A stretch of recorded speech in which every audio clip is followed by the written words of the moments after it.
महाभारत युद्ध का कारण द्रौपदी थी और जी। घरों में जो युद्ध होते हैं उसका कारण भी महिलाएं हैं। हम्म, महिलाएं ही महाभारत का कारण होती हैं। हम्म। ये एकदम ऐसे कह दिया जाता है, जबकि सच ये है कि द्रौपदी महाभारत युद्ध का कारण किसी भी तरह नहीं।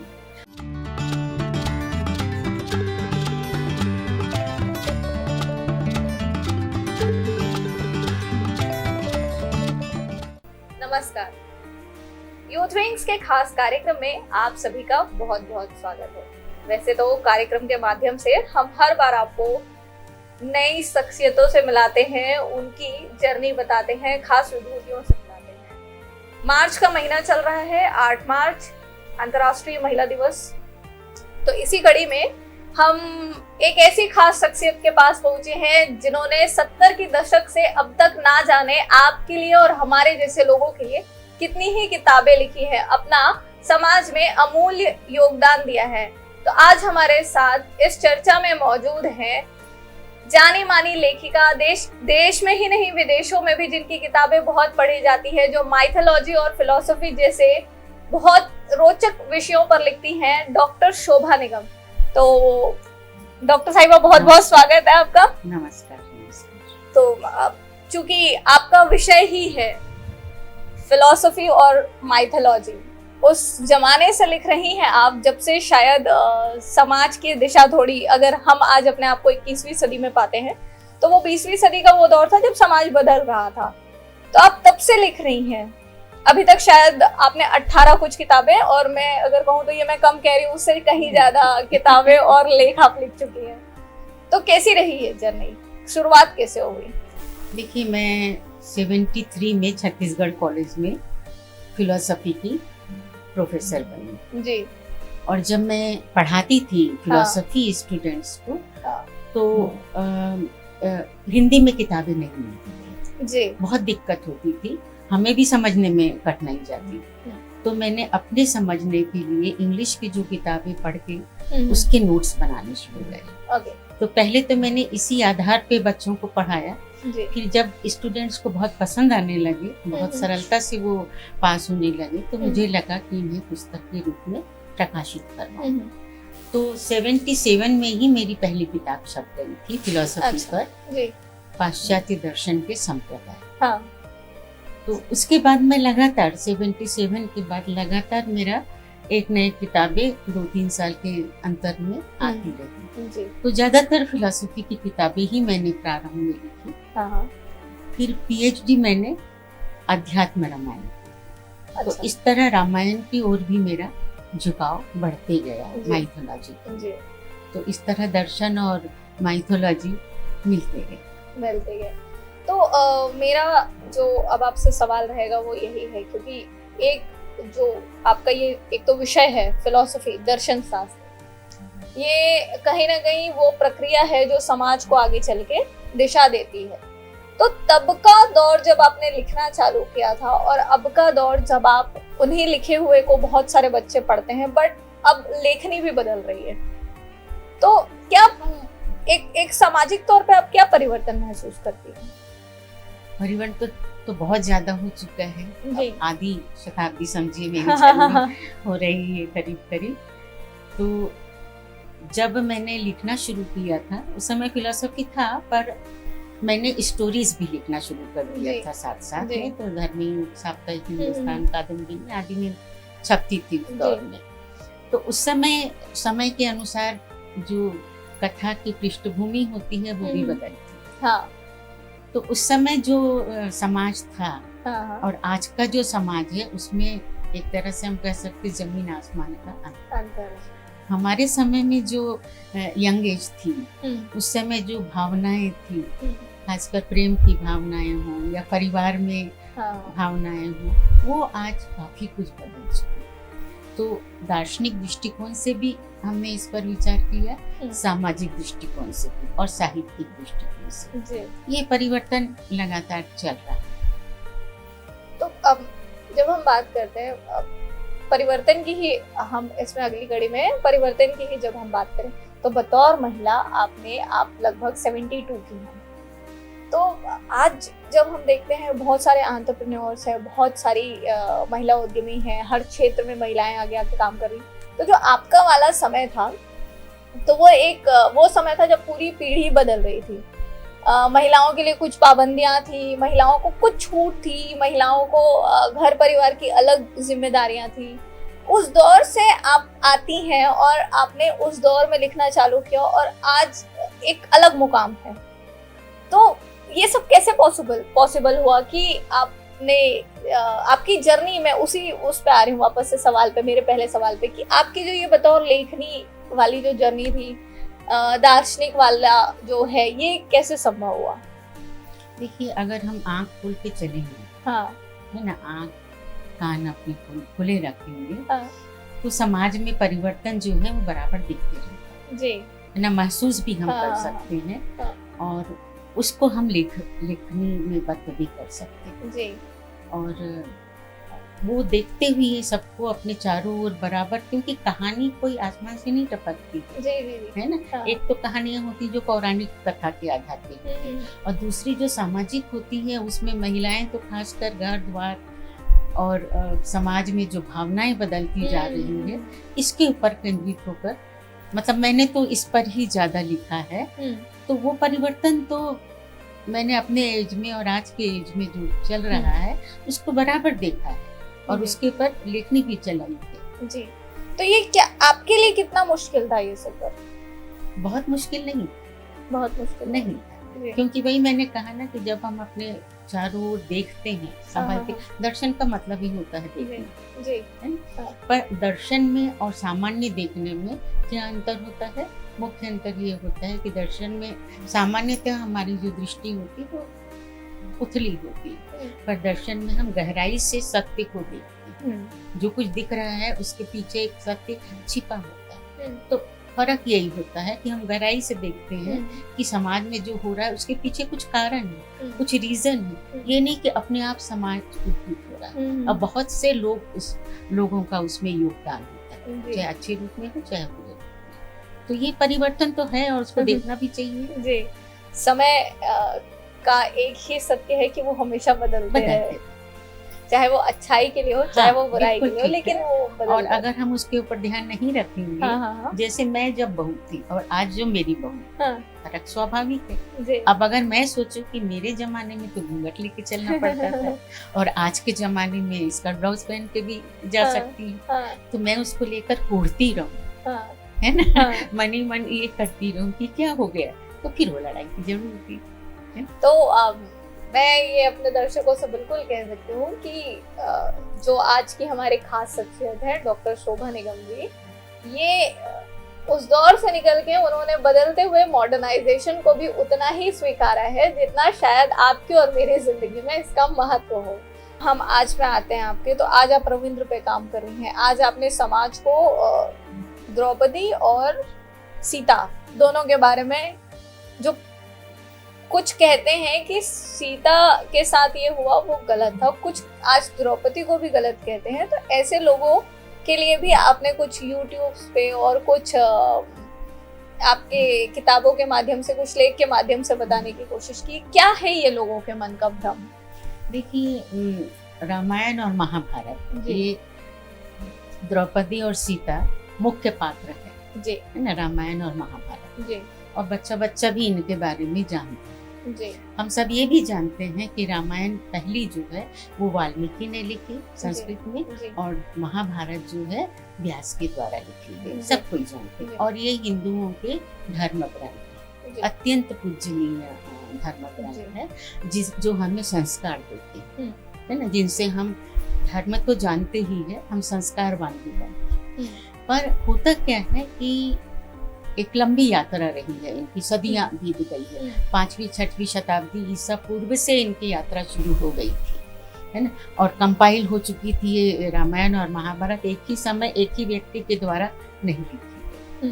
रामायण में, महाभारत में 1 लाख और ये माना जाता है कि अकेले व्यास ने नहीं लिखा, बाद में जुड़ते गए उसमें, ऐसे ही रामायण के बारे में, पर बाद में वो कंपाइल हो गई, एक हो गई, वो ये भी ईसा पूर्व की बात। उसके बाद 2000 साल बीते। इस बीच में भारत के हर एक प्रांत में, हर एक भाषा में, यहाँ तक कि आदिवासियों की भाषा में भी, आदिवासियों ने भी अपनी भाषा में रामायण गाई। पांडवानी तो छत्तीसगढ़ में प्रसिद्ध है महाभारत की जी। है? तो ये दो ऐसे चरित्र है, ये दो ऐसे ग्रंथ है जिनके चरित्र जो है सबके मन में रचे बसे। पर चूंकि अलग अलग लोगों ने अलग अलग जगहों में अलग अलग ढंग से इसे गाया, इसलिए परिवर्तन उसमें स्वाभाविक है। ये परिवर्तन देश और काल जहाँ पे ये गाया गया वहाँ के हिसाब से बदलते भी गए। इवन विदेशों में, प्राय सभी विदेशों में भी कई सारी भाषाओं में खासकर रामायण ज्यादा गाई गई और बहुत परिवर्तन भी उसमें किए। तो इनमें जो द्रौपदी और सीता का चरित्र है, ये चरित्र मुझे बहुत ज्यादा प्रभावित करते हैं और सभी नारी को प्रभावित करते होंगे। पर उसको लेके मैं एक एक चरित्र की थोड़ी चर्चा करना चाहूंगी कि जैसे सीता का चरित्र है ना, हमारे यहाँ उनको सीता माता कहा जाता है, बहुत पूज्य कहा जाता है। पर कई बार कहा जाता है कि लक्ष्मण रेखा नहीं पार करना, नारियों को कहा जाता है। सीता ने लक्ष्मण रेखा पार करी तो उसका क्या आश्चर्य है ना, ये कहा जाता है। तो एक्चुअली सीता ने लक्ष्मण रेखा पार करी, इसके बारे में जो है ये वाल्मीकि ने नहीं लिखा। वाल्मीकि ने कहीं लक्ष्मण रेखा का उपयोग ही नहीं किया, ये बाद में आ गया लक्ष्मण रेखा वाली बात है। वाल्मीकि ने केवल ये लिखा कि जब राम पुकारा उस हिरण में तो लक्ष्मण ने केवल देवताओं को सौंपा सीता की रक्षा का भार और चले गए। पर बाद में कई रामायणों में, जैसे मैंने कहा सभी भाषाओं में, साउथ में भी चारों भाषाओं में, साउथ की मराठी में कई, एक नहीं कई रामायण लिखी गई। कन्नड़ में तो कई रामायण, असम में रामायण है, कश्मीर में है, पंजाबी में है, उड़िया में है। उड़िया में 4 रामायण है जो बड़ी प्रसिद्ध है। तो इसमें परिवर्तन होते हैं। ऐसे ही सीता के चरित्र में एक जो बात प्राय कही जाती है कि राम ने सीता की अग्नि परीक्षा ली, वो गलत था। आज की नारी भी इस बात को कहती है कि और सीता को क्यों छोड़ा राम ने, वो भी प्रेगनेंसी में। 14 साल जिसने साथ दिया जंगल में, उसको आपने केवल एक धोबी के कहने से छोड़ दिया।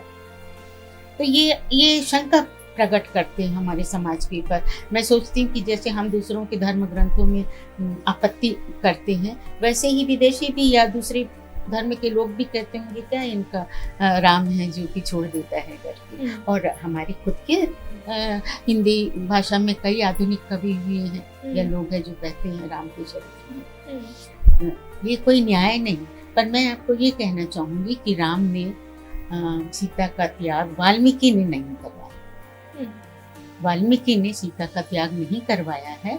वाल्मीकि रामायण वहीं खत्म हो जाती है युद्ध कांड के बाद, जब लौटकर राम और सीता आते हैं, वहीं खत्म हो जाती है। जो सबसे ज्यादा प्रसिद्ध है हमारे देश में रामचरितमानस तुलसीदास की, वहां भी सीता का त्याग नहीं, वहां भी लव और कुश साकेत में होते हैं। साकेत मैंने अयोध्या में। बाद में लव कुश कांड जोड़ा गया है जो गीता प्रेस की रामायण में, पुरानी रामायण रामचरितमानस में नहीं मिलता। ऐसे ही रंगनाथ रामायण में नहीं है। कई रामायण हैं। सबसे ज्यादा जो तमिल रामायण है कंब रामायण। साउथ में बहुत ज्यादा कंब जो है महर्षि कंब कहे जाते हैं, जो कि महर्षि वाल्मीकि के समान स्थान रखते हैं। वहां भी जो कंब की रामायण वही खत्म हो जाती है, बाद में जोड़ी गई। क्योंकि ये राम के चरित्र में एक तरह से कमजोरी ही दिखाता है। राजा थे, इसका मतलब ये नहीं कि वो भी तो एक प्रजा थी। और जितना हम सीता जी को समझते हैं, ये मैंने किसी और माइथोलॉजिस्ट को थोड़ा सा सुना है, तो सीता का ये चरित्र नहीं था। लोग पतिव्रता के रूप में उनको और आज्ञाकारिणी के रूप में उनको कहते हैं। लेकिन अगर सीता के चरित्र को हम देखते और वो आज्ञाकारिणी ही होती, तो राम ने तो उनको आज्ञा दी थी कि आप मत चलिए मेरे साथ, बट ये सीता का स्वयं का निर्णय था कि वो जाएंगी। अगर आज्ञाकारिणी के रूप में ही होता तो ऐसे कई फैसले जब हम रामायण को पढ़ते हैं तो सीता के द्वारा जंगल में लिए गए, जो राम ने कहा कि सीता तुम ये नहीं करोगी, लेकिन सीता जी ने वो किया। तो जब सीता का वो चरित्र ही नहीं है कि वो आज्ञाकारिणी हो, मतलब रही होंगी, हम उस काल में नहीं लौट सकते हैं, हम उतना नहीं पढ़ पाए हैं अभी। लेकिन जब हम इस चीज को देखते हैं और इस चीज को पढ़ते हैं तो वो एक सेल्फ डिसीजन टेकिंग महिला रही है उस समय। उनका अपना स्वविवेक रहा है, उनका अपना स्वाभिमान रहा है, उस हिसाब से वो चली है, उस हिसाब से उन्होंने निर्णय लिया है।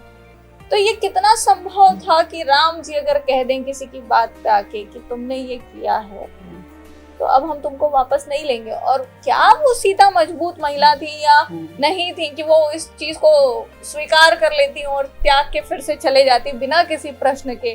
तो ये बात हमेशा मेरे मन में सवाल करती रही है। तो ये क्या चीज था? देखिए, एक चीज मैं पहले क्लियर कर दूं कि हम जब राम सीता रामायण और इसके सारे चरित्र और कथा की बात करते हैं तो हमें ये जानना चाहिए कि ये वाल्मीकि का चरित्र है, ये तुलसीदास का है, ये कंब का है, है ना, ये रंगनाथ का है। अलग अलग लोगों ने अपने अपने ढंग से इंटरप्रिटेशन। तो जो वाल्मीकि की सीता, आपने बिल्कुल ठीक कहा, वो बहुत ज्यादा स्वाभिमानी है और सेल्फ डिसीजन लेने वाली है। जब वाल्मीकि की सीता बड़े बड़े अच्छे ढंग से कहती है, जब राम कहते हैं कि मैं वन जा रहा हूँ, तुम मत चलो, तुम यही रहना, घर में माता पिता की सेवा करना।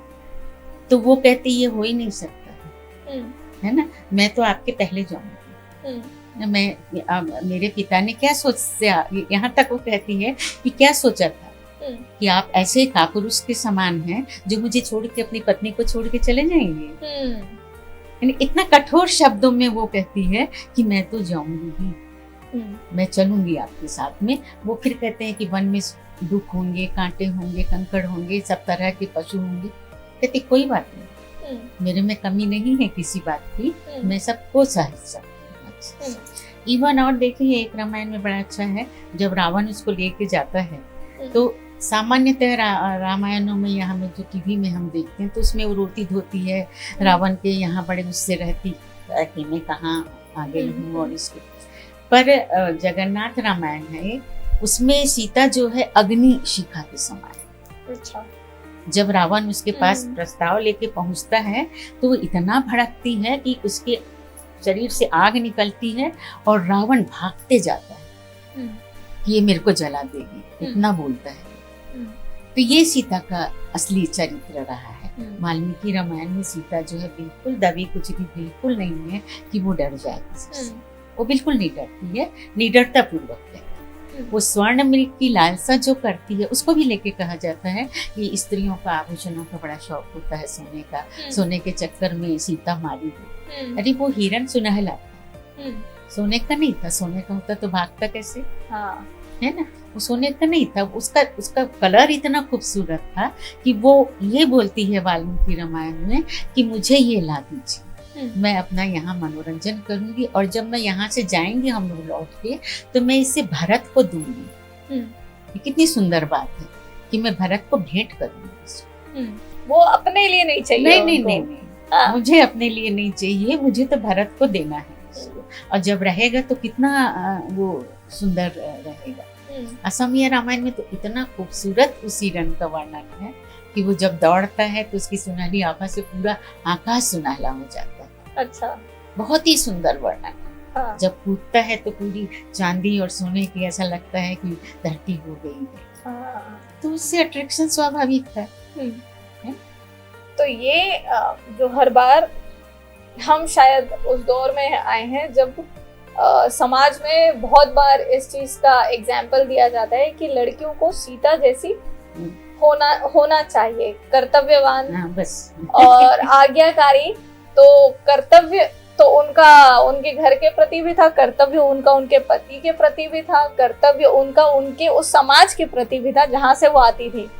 तो एक राजकुमारी, एक होने वाले राजा की पत्नी, उनका अपना एक स्वविवेक था जिसको शायद समाज ने रामायण के होने के बाद भी स्त्रियों के स्वाभिमान को, स्त्रियों के सेल्फ डिसीजन टेकिंग को हमारे अपने देश के समाज ने बहुत समय तक दबाया है। हाँ, बिल्कुल ठीक है।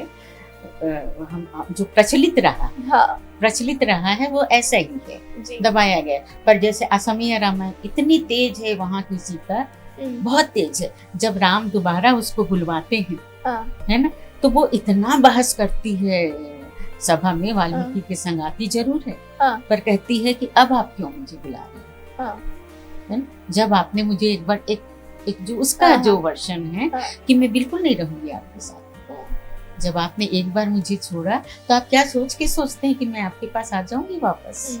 उनकी सास जो थी, तीनों सास ही बहुत रोती है, तुम आ जाओ, कहती नहीं मैं बिल्कुल नहीं आऊंगी, और वो चली जाती है, धरती में समा जाती है। तो हर एक रामायण में इसका बड़ा सुंदर वर्णन। अगर सीता का जैसे कश्मीरी रामायण में रात भर राम उसकी कुटी के सामने रात भर बोलते हैं सीता तुम चलो, वो वाल्मीकि राम कुटिया में जाते हैं और वो रात भर दरवाजा नहीं खोलती है कि नहीं मैं नहीं आऊंगी, तुमने मुझे एक बार निकाला।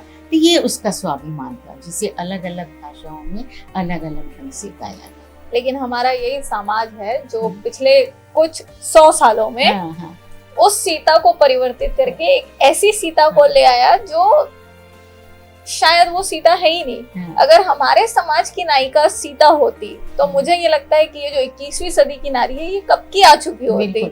इसके दबे कुचले होने का या इसके स्वावलंबी ना हो पाने का कोई कारण ही नहीं था, क्योंकि हमारी नायिका तो सीता थी। अगर हम समाज के उस परिप्रेक्ष्य में जाए तो हमारी नायिका जब वो है तो हम ऐसे क्यों, सोच में भी, कर्तव्य में भी, कर्तव्य निष्ठा में भी हम ऐसे क्यों? फिर वो एक बड़ा सवाल रहता है। खैर ठीक है, अब सीता से थोड़ा आगे बढ़ते हैं। और जो सेकंड जो आपका, जितना मैंने आपसे बात किया, जो आपका प्रिय चरित्र रहा है बतौर महिला द्रौपदी रही है वो, तो उसके बारे में तो द्रौपदी के बारे में भी मैं कहना चाहूंगी कि इसको लेकर भी ऐसे चरित्र की व्याख्या की गई है, इस तरह की समाज में व्याख्या हुई है कि महाभारत युद्ध का कारण द्रौपदी थी और घरों में जो युद्ध होते हैं उसका कारण भी महिलाएं, महिलाएं ही महाभारत का कारण होती है। ये एकदम ऐसे कह दिया जाता है, जबकि सच ये है कि द्रौपदी महाभारत युद्ध का कारण किसी भी तरह नहीं। हाँ, वो स्वाभिमानी बहुत ज्यादा और होना भी चाहिए था। कहा जाता है कि वो यज्ञ से उत्पन्न हुई थी, अग्नि से उत्पन्न हुई थी, तो वो किससे क्यों डरती? उसको डरने का कोई कारण ही नहीं था। तो ये जो उसके तर्क दिए जाते हैं, उसने दुर्योधन को अंधे का अंधा पुत्र कहा। जब माया महल में दुर्योधन जो है जमीन को पानी को जमीन और जमीन को पानी समझ के चल रहा था, वो ऐसा बनाया गया और गिर पड़ा। जबकि महाभारत में मैंने 10 बार उसको पढ़ा है, उसमें द्रौपदी वहां उपस्थित ही नहीं थी जब ये सब चल रहा था। हाँ, 4 भाई थे युधिष्ठिर को छोड़कर, और इन लोग हंसी मजाक कर रहे थे। भीम और दुर्योधन की हमेशा से चलती रहती थी खटपट, जो बहुत बड़े बड़े भी उनके लड़ाइयाँ होती थी। तो भीम ने जरूर कहा था कि ये धृतराष्ट्र का पुत्र है, उसने भी नहीं कहा था कि अंधे का अंधा। ये बाद में चल के ये जरूर दुर्योधन ने अपने पिता को आकर कहा कि मैं बहुत दुखी हूँ वहां जाने से, क्योंकि मुझे द्रौपदी ने कहा कि ये अंधे का अंधा पुत्र है। तो एक बहू अगर कुछ कमेंट कहेगी तो नेचुरली इसको बुरा लगेगा ससुर को। युद्ध का मेन कारण ये बात की छोटी सी घटना, जिसको लेकर उस सत्य को दबा दिया। इसी तरह द्रौपदी को कहा जाता है उसने कर्ण को स्वयंवर में भाग लेने से मना नहीं किया होता तो युद्ध नहीं होता कि मैं सारथी से विवाह नहीं करूंगा, सारथी पुत्र से। तो एक्चुअली अंगदेश का राजा दुर्योधन ने उसको अवश्य बना दिया था, पर फिर भी कर्ण जो है वो उस समय सारथी का पुत्र ही कहा जाता था। और स्वयंवर शुरू होने के पहले व्यास ने लिखा है कि उसके भाई ने, द्रौपदी के भाई ने ये घोषणा की थी कि जो भी उच्च वर्ण का होगा, राजा भी होगा पर उच्च वर्ण का होगा, राजघराने से ताल्लुक रखता होगा और उच्च, वही आगे बढ़ के धनुष यज्ञ में, इसमें स्वयंवर में भाग ले सकता है। तो कर्ण को उठना ही नहीं चाहिए था। और फिर द्रौपदी के पक्ष में सोचे तो उसने क्या किया। कर्ण उस समय का सबसे खूबसूरत व्यक्ति माना जाता था पूरे हस्तिनापुर में। वो बड़े भारी अंग देश का राजा डिक्लेयर उसने किया था दुर्योधन ने, और वो वीर के रूप में भी बहुत प्रसिद्ध था। तो उससे विवाह न करके द्रौपदी ने एक जो भिक्षुक के रूप में आया था अर्जुन, जो उसके सामने सौंदर्य में कहीं नहीं था, है ना, न उसमें कुछ ये था, पर वो उच्च वर्ण का ब्राह्मण के रूप में आया था उस समय। तो चूंकि उस काल में ऐसा था कि उच्च वर्ण से शादी करने पर कोई ये नहीं था, निम्न वर्ण थी भाई जो भी थी, आज भी हमारे यहाँ चली आ रही है। तो द्रौपदी ने कोई उसमें बुरा नहीं किया अगर उसने कर्ण को विवाह को स्वयंवर में भाग लेने से इनकार, पर उसको ऐसे आरोप लगाए जाते कि उसने ऐसा किया, उसने ऐसा किया, उसने हंसा। तो कैसे वो इतनी, उसके बारे में कहा जाता बहुत विदूषित थी और उसने सारे ग्रंथ पढ़े हुए थे उस समय के, उसके पिता ने उसको सारी शिक्षा दिलाई। तो वो ऐसा कैसे कर, जिसको कृष्ण अपनी सखा कहते, जिसके बुलावे पे कृष्ण आ जाते थे, जिसके बुलावे पे जिसने कहा था कि देखो मेरे बाल देखो, आप संधि करने जा रहे हो, पर ये देखना, तो क्यों नहीं वो स्वाभिमानी थी। अगर वो नहीं करती तो नारी जाति का आज बड़ा भारी अपमान था। अगर वो युद्ध के लिए प्रेरित नहीं करती कि भाई मेरा अपमान किया मतलब नारी, कितना बुरा एक राजरानी का अपमान तुम अपने घर की बहू का कर रहे हो, तो ये तो होना ही चाहिए था ना। तो इसलिए द्रौपदी बहुत बहुत ही अच्छा पात्र है और व्यास की तो बहुत प्रिय रही है द्रौपदी। उन्होंने इसको हमेशा बहुत ज्यादा सम्मान के साथ इसको प्रस्तुत किया। तो ये बात हुई उन दोनों नायिकाओं की जिन्होंने समाज को बदलने में कुछ प्रेरणाएं दी, बट यही वो हमारा खोखला समाज है। मैं शायद आज समाज को ऐसे कह पा रही हूँ क्योंकि इन्होंने वाकई में, जब हम इसको पढ़ेंगे और जब हमको जो पढ़ाया गया है, हमने जो देखा है टीवी के माध्यम से या और किसी माध्यम से, तो इसमें बहुत फर्क है। मतलब अगर मैं सही कहूँ तो 100 में से 30% चीजें जो है वो हमको गलत, अगर वास्तविकता को पढ़ें तो गलत और अलग बताई गई है। तो जब इनकी हम एक और बात मैं कहना चाहूंगी, केवल द्रौपदी ही नहीं, महाभारत की हर एक नारी पात्र, एक भी नारी ऐसी नहीं है जिसकी व्यास ने कहीं भी निंदा की। रामायण में तो एक बार मंथरा कहीं थोड़ी मिल जाती, पर वेद व्यास ने इतने सुंदर नारी चरित्र गढ़े हैं। जैसे गांधारी है ना, गांधारी के बारे में कहा जाता है आंखों में, कई लोग आरोप लगाते हैं आंखों में पट्टी बांधे रहती थी, देखती रहती पति क्या कर रहा है, उसको तो भाग लेना था। और मतलब कई नॉवेल्स में और कई काव्यों में भी, अच्छे बड़े बड़े कवियों के काव्यों में भी गांधारी का चरित्र बहुत उथला बताया गया, बहुत ही उथला बताया गया। पर अगर हम मूल में पढ़े, बात ये होती कि महाभारत को घर में रखना पता नहीं क्यों प्रतिबंधित किया गया। ये कहते हैं घर में मत रखो क्योंकि अगर महाभारत घर में रहेगी तो लड़ाई नहीं रखते लोग। जब मैं पढ़ने लगी तो मुझे कई लोगों ने कहा क्यों घर में तो मैंने कहा, मैंने महाभारत पढ़ने के बाद मेरे को इतना महसूस हुआ कि इतना अच्छे ग्रंथ है, विश्व के सर्वोत्तम ग्रंथों में आते हैं।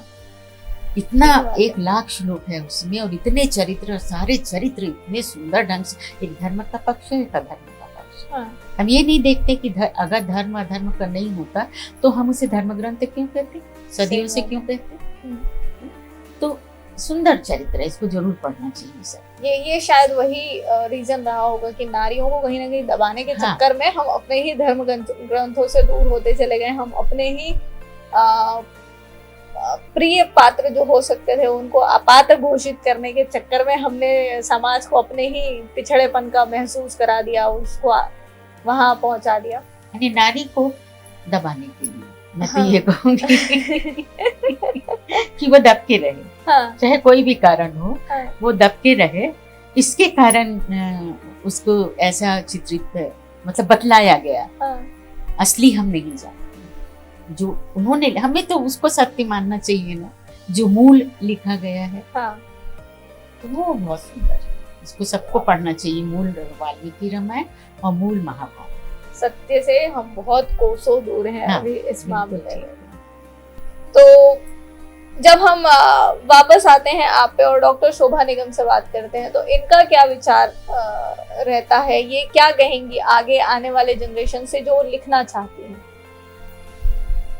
जो भी लिखना चाहते हैं वो, मैंने फिर कहा कि लेखक को अपनी बुद्धि के साथ साथ आंख भी खुली रखना चाहिए, कान भी खुले रखना चाहिए, पढ़ना भी चाहिए, काफी कुछ क्या लिखा जा रहा है, क्योंकि हम सब जगह तो नहीं जा सकते ना जी।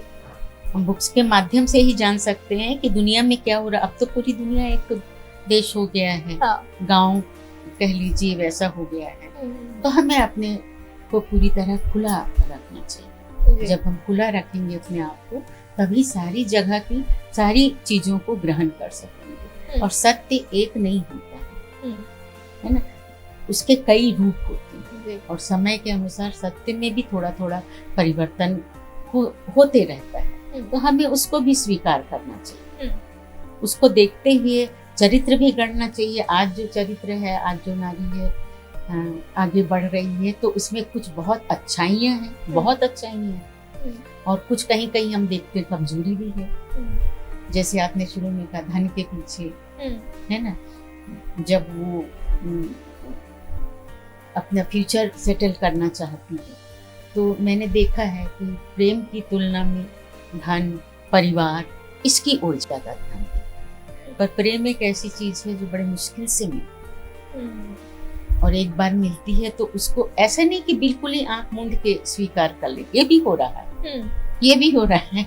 अभी मैं एक जगह पढ़ रही थी कि एक आदमी ने कितनी औरतों को धोखा देके शादी की। अभी अभी पेपर में आया था। तो ऐसे भी लोग होते हैं जो धोखा देते हैं। तो इस तरह भी प्रेम में अंधा भी नहीं होना चाहिए कि अंधे होके किसी से भी कर ली, बाद में फिर रोते रहे। और करे हैं तो अप्स डाउन्स जिंदगी में आएंगे सबके अच्छे अच्छे के। जैसे अभी हमने देखा सीता द्रौपदी की, एक 14 साल जंगल में रही, एक 13 साल जंगल में रही। हाँ, और वो तो राजाओं की बेटियां थी, राजकुमारियां थी। उसके बाद हो रही, उसके बाद इतना दुख उठाई। वो द्रौपदी कहती है जब 1 साल अज्ञातवास में रहते हैं, भीम को अपने हाथ दिखाती है, वो वहाँ की रानी के लिए चंदन घिसती थी, उपटन बनाती थी कि देखो मेरे हाथ में छाले पड़े हैं। मैंने कभी किसी के लिए उपटन नहीं घिसा। तो वो नौकरानी के रूप में 1 साल अज्ञातवास में रही। तो ये समय देखना पड़ता है। तो हमें भी ये आज की पीढ़ी को भी, और हमने भी बहुत कुछ सहा, पर उसमें दृढ़ता रही है ना। एक बार जिससे भी प्रेम किया, ये शादी की, कुछ अप्स डाउन्स को सहना चाहिए, सहनशीलता भी होना चाहिए। ये नहीं है कि थोड़ा सा हुआ तो छोड़ो, दूसरा कि दूसरे को छोड़ो, तीसरा ये नहीं होना चाहिए। एक अपने मन की बाध्यता और पराकाष्ठा हमको तय करनी चाहिए कि हम कहाँ तक हैं। बस हम कहाँ हैं, कहाँ तक हैं और कहाँ तक जा सकते हैं, कहाँ तक जा सकते, उससे जीवन सुखी रहे जी। और नहीं तो फिर तो वो देख रहे हैं हम कैसी आत्महत्याएं। सही कह रही हैं। तो जब हम आपकी बात करते हैं तो एक बड़ा लाजमी सा सवाल हो जाता है कि आपने इतना अच्छा और सुनहरा एक समय निकाला है बतौर लेखिका, तो आगे और क्या लिखना चाहते हैं? देखिए, मैं 70+ हो गई हूँ, बहुत समय नहीं है मेरे पास में। ये मुझे बड़ा निराश कर देता है। कल भी जब हमसे बात हुई थी तो आपने इस चीज का जिक्र किया था कि बहुत समय नहीं है। ठीक है, वो तो सोचना चाहिए कि जीवन की संध्या तो है ही तो। पर हाँ, मैं चाहती हूँ कि मैं आखिरी समय तक के पढ़ती रहूं, लिखती रहूं, क्योंकि लिखने से ज्यादा पढ़ने में मुझे बहुत रुचि है। अच्छा। इतना ज्यादा मतलब पढ़ने के लिए है। जैसे मैंने बताया कि अभी मैं अरविंद के दर्शन पे काम कर रही हूँ। अरविंद घोष बहुत बड़े देश के क्रांतिकारी नेता भी हुए हैं और उतने ही बड़े वो आध्यात्मिक गुरु भी हुए हैं और बहुत ही अच्छी उनकी, बहुत टफ है पर बहुत अच्छी फिलॉसफी। तो मैं चाहती हूँ कि ये फिलॉसफी मैं सरल शब्दों में, क्योंकि उनकी तो बहुत ही कठिन है पढ़ना समझना उनको, तो मैं कोशिश कर रही हूँ कि उसको सरल शब्दों में ला के प्रस्तुत करूँ। ये अभी तो मेरा ये काम चल रहा है। तो आज की जो आने वाली जनरेशन है, यंगस्टर्स कह ले, महिलाएं कह ले, इनके लिए आपका संदेश? मैं तो यही कहना चाहूंगी कि वो न बहुत ज्यादा भावुक हो, न बहुत ज्यादा कठोर बने। ऐसा भी नहीं कि केवल कठोरता से काम चलेगा। ठीक है, समाज में बहुत गड़बड़ियाँ हो रही है, उसको हम महसूस करते हैं, जानते हैं, तो बहुत ज़्यादा विश्वासी नहीं हो जाना चाहिए सबके प्रति, जो समाज में हम देख रहे हैं। बहुत बुरा समाज हो चुका है हमारे समय की तुलना में। मैं आपको कहूंगी कि मैंने कभी बचपन में नहीं सुना, मुझे डर नहीं लगा। होली में भी हम लोग खूब खेलते थे, जाते थे बाहर में, कभी डर नहीं लगा। वो आज जो छोटी छोटी बच्चियों को गुड टच बैड टच सिखाना पड़ रहा है, कितना बुरा लगता है। सोचिए कितना बुरा लगता है। ये हम विश्व गुरु है क्या? ये हम आध्यात्मिक देश है क्या, जो नारी की इस तरह देवी की पूजा करते हैं, छोटी छोटी बालिकाओं को खाना खिलाते हैं, उसके पैर पड़ते हैं, और होता क्या? तो ये रियलिटी से हम आते हैं, इसको देखें। और लड़कियां बहुत समझदार हो ही रही है, ऐसा नहीं कि नहीं हो रही, पर उतनी भी गांव की लड़कियां हैं, हॉस्टल में रहती, क्या होता है वो हम सब देखते हैं। तो प्लीज मैं तो यही कहना चाहूंगी लोगों से कि चाहे वो लड़के हो चाहे लड़की हो, ये चीजें जो है ये यूट्यूब की देन ज्यादा हो गई है अभी, और इसको छोड़े और अपने मन को, अपने हृदय को पवित्र कर दीजिए। अपवित्रता ठीक है, वो कई बार जन्मजात भी होती है, कई बार साइकोलॉजी उसके पीछे होती है, वो ठीक है, पर हमारी एक आत्मा होती है, हर एक के भीतर आत्मा भी है। और जो ईश्वर को हम यहाँ वहाँ ढूंढते हैं ना, वो ईश्वर कहीं बाहर नहीं है। ये तो हमारे यहाँ शुरू से कहा गया है कि जिसको तुम यहाँ वहाँ ढूंढ रहे हो वो तुम्हारे भीतर है। कस्तूरी के मेरे को जो फिरी फिरी ढूंढ रहे। इतना सुंदर संदेश कभी जैसे लोगों ने दिया है। हिंदू मुस्लिम की भावना करके हम एक दूसरे के पीछे लड़ रहे हैं, झगड़ रहे हैं। ये सब चीजों से बचिए। देश को ही नहीं, पूरी मानव जाति को सुंदर बनाना। तो देश को ही नहीं, पूरी मानव जाति को सुंदर बनाना है। ऐसे थॉट के साथ आज की हमारी जो चर्चा थी वो हुई अभी तक डॉक्टर शोभा निगम मैडम से।